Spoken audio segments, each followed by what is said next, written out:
let's go back to this time last year. Do you remember that Sun front page? Top BBC star in sex pics probe? I definitely do, because as soon as it landed, it felt like everybody was talking about it, frantically almost, trying to figure out who it was. So much so that some of the BBC's biggest stars, Gary Lineker, Jeremy Vine, felt like they needed to say, look, it's not me. But the one person who couldn't do that was Huw Edwards. It was hard to imagine at the time BBC News without him, especially at the big moments. And then suddenly, he was gone. Since then, he's been arrested, left the BBC for good, and today he pled guilty to multiple child pornography offences. But he's not the only one with questions to answer. I'm Liz Bates, and today on The Daily, we'll be asking how one of the BBC's biggest stars ended up in court, his career over, and facing possible prison time. And if the power that comes with being the face of BBC News somehow protected him for far too long.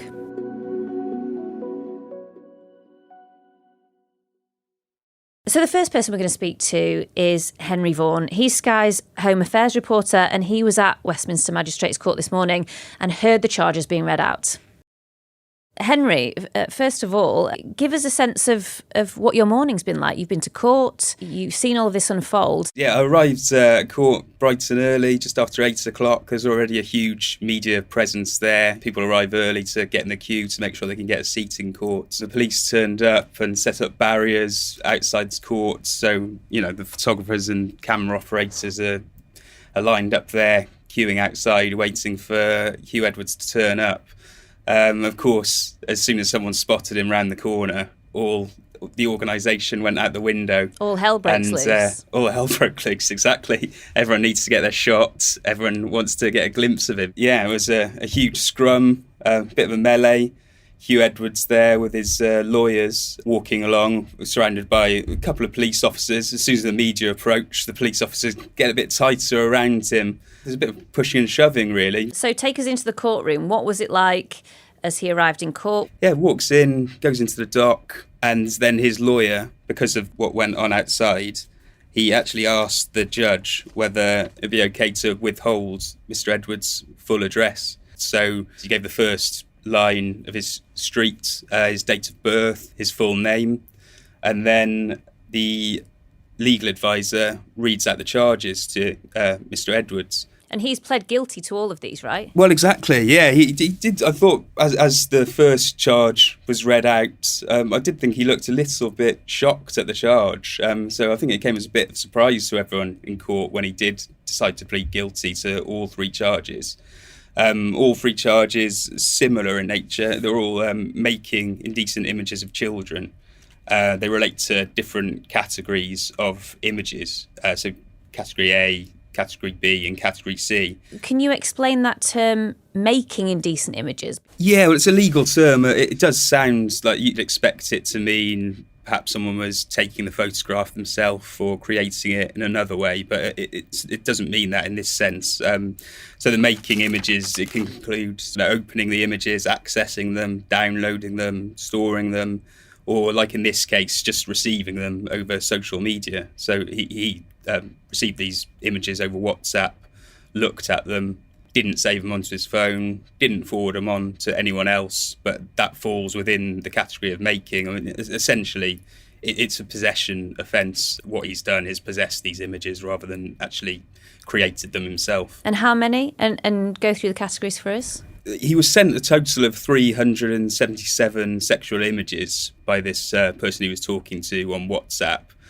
41 of them were indecent images of children, and 7 of those were in category A, which is the most serious kind. And it can include sort of penetrative sexual activity. I'm not saying in this case that was the case, but it can include sexual activity with an animal or sort of sadism type images. We don't know exactly what the images that Huw Edwards had were, but they at least 7 of them fell into this category. And these category A images, 7 of those, I understand that they were mostly of children aged 13 to 15. But there were 2 images which featured children younger than that. One of them was said to be between 7 and 9 years old. Okay, so give us a sense now of what's coming next. So he's pled guilty. So what happens now, the judge has adjourned sentencing until 16th September. He's told Huw Edwards that all options are on the table in terms of sentencing. So he could go to prison? He could go to prison, yes. I mean, the offences do carry a maximum 10-year sentence. He's not looking at anywhere near that. But we heard in court the sort of starting point would be a year custodial sentence. If the judge decides it's so serious that he doesn't have the sentencing powers in the magistrate's court, he could decide to put the case up to the Crown Court. And then the judge will look at the aggravating features, the mitigating features, and decide he could push it up or push it down either way from there. So there is a possibility he could go to jail. But, the mitigation could be strong. I think we heard, he's not just a good character, but he's of exemplary character. We heard he's got mental health and physical health difficulties, which will be taken into account. I'm sure that would be taken into consideration by the judge. We heard there will be psychiatric reports, psychologist reports, and the judge asked probation to consider whether they thought Huw Edwards was suitable for a sex offenders treatment programme. So instead of a prison sentence, he could be dealt with community sentence, and part of that being some kind of treatment programme. Finally, how did he seem? Give us a sense of his demeanour. Well, it's quite interesting, really. I mean, in all the chaos of arriving in court, he seemed remarkably calm and cool. He had the sunglasses on, took it in his stride, really. I mean, no family members with him? No family members. He was with his lawyers and obviously surrounded by police on the way in and out. Well, he's used to public speaking, isn't he? So his voice didn't really waver when he had to speak in court. So he sort of looked a little bit surprised, a little bit shocked, but then, shortly after, entered the guilty pleas. Let's take a short break now. And when we come back, we'll be talking about what this all means for the BBC. Welcome back. So, beyond the grim details that came out in court, people will be asking, as they've done many times before, what did the BBC know and when? So let's speak to Jake Kanter. He's the international investigations editor at Deadline, and he's been looking into this story. He knows it inside out, and he can help us piece together what's been going on at the BBC since they first took Huw Edwards off air.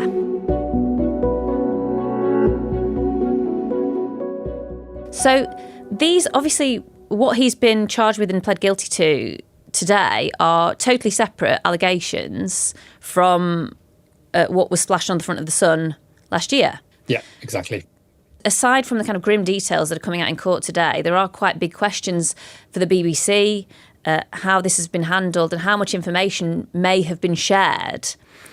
So first of all, I know that you've spoken to people in the BBC who work at the BBC. Give us a sense of the kind of atmosphere and the mood there. Yeah, I mean, there's a complete shock at the BBC. It was described to me as this news dropping from the sky on Monday. People in the BBC newsroom genuinely, I think, caught off guard by the announcement of the charges against Huw Edwards. And I'm told very, very senior figures within the newsroom, they were unaware that he had been arrested in November and was charged in June. And I think you have to sort of reflect on the fact that Huw Edwards worked at the BBC for decades. He had a lot of allies, a lot of friends, and was obviously an incredibly important figure in the BBC's output. And so, as well as the shock, I think you've got some sadness that people are now looking upon a colleague in a completely different light. And that has been unsettling. Sickening is a word that I've heard today. It's probably a real sense of betrayal, right? Yeah, there is. When you think about Huw Edwards, one of the words that springs to mind, I think, both within the newsroom and among British audiences, is trust. He was a trusted broadcaster at the peak of his powers, and that has been completely dismantled by the events of the last year and particularly the last couple of days. So there have been investigations into the BBC's conduct. One of them is internal, and we don't know anything about that. The other was off the back of the Sun allegations and was conducted by Deloitte and was supposed to be independent. So what did we learn from that? Well, so the BBC has talked about the fact that it needs to improve its processes when complaints are made about both on-air talent and employees more generally. The BBC has admitted that the complaints against Huw Edwards were not flagged to senior management quick enough, and they're introducing new processes to resolve that. But there's a slightly separate element to the investigation as far as we're aware, and this is based on my reporting and the reporting of others. We understand that the BBC was examining Huw Edwards' professional conduct. You may remember at the time the Sun's story was published, there were also claims about the fact that Huw Edwards had potentially, allegedly, behaved inappropriately with younger colleagues at the BBC. Those claims were reported by Newsnight and other outlets at the time. And we understand that the BBC may have looked into that as part of its work around Huw Edwards. The trouble with that is we have no idea the outcome of that. Do you think that there is, if we kind of look back on this episode, do you think there is something going on here that happens not just at the BBC, but in lots of big organisations, which is sometimes there are people that are at the top that are seen as untouchable. They're too powerful. And Huw Edwards was on that kind of BBC pedestal, one of the most familiar BBC faces. Do you think there was an issue there? People just felt that he could do what he wanted. He was allowed to get away with behaviour that maybe others wouldn't? I think there's no doubt that Huw Edwards was at the peak of his powers. Whether that translated into him abusing that power is a bigger question, and it's not one I think that I have clarity on whether I can answer at this point. I think it is clear I've spoken to people who have had concerns about the way he has conducted himself professionally, internally. He can be, from what I'm told, quite a volatile figure. He has very high standards and is not shy of voicing his views when he feels strongly about certain issues. But whether that translates into more serious allegations of bullying or perhaps overstepping the boundaries of professional relationships in terms of his interactions with younger colleagues, I think we are yet to see hard evidence of that. Okay. And my instinct is, over the coming weeks and months, as this continues to unravel, we will learn more about Huw Edwards and his conduct over the last few decades. Clearly, there is going to be a perception of untouchability, as there has been with other major stories in the last year or so. I mean, you've just got to look at Philip Schofield and the allegations that he faced, and whether there were questions about whether he abused his power in the fact that he had a consensual relationship with a runner on This Morning. There are definitely questions about the culture in the media and television industry. There are people who are put on pedestals, and whether there are enough safeguards in place to stop them exploiting their power. And these conversations are very live at the moment. Finally, how bad has this been for the reputation of the BBC? I think Huw Edwards and the BBC's reputation are intertwined. This is an incredibly damaging episode for the BBC. He was, for many, the face of the BBC, not just its news coverage, but more generally, he presented, coverage of the coronation last year.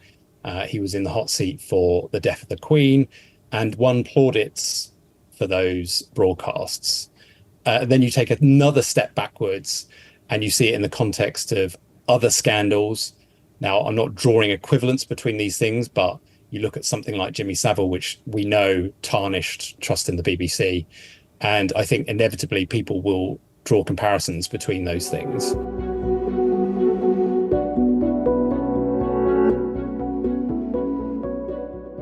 So, as you'd expect, we put some of the points that we raised in this podcast to the BBC.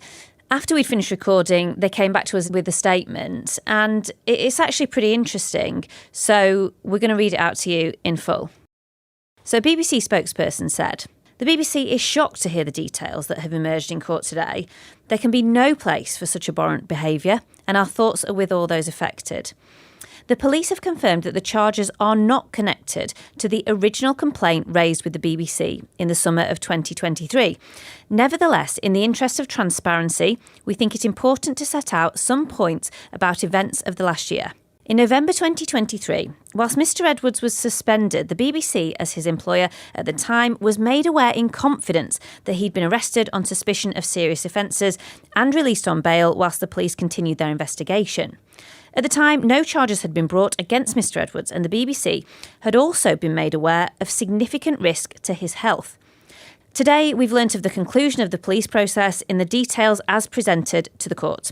If at any point during the period Mr. Edwards was employed by the BBC, he had been charged, the BBC had determined it would act immediately to dismiss him. In the end, at the point of charge, he was no longer an employee of the BBC. During this period, in the usual way, the BBC has kept its corporate management of these issues separate from its independent editorial functions. We want to reiterate our shock at Mr. Edwards' actions, and our thoughts remain with all those affected. That's it for today. Thank you to Henry Vaughn and to Jake Kanter. I'm Liz Bates, and I'll be back again tomorrow.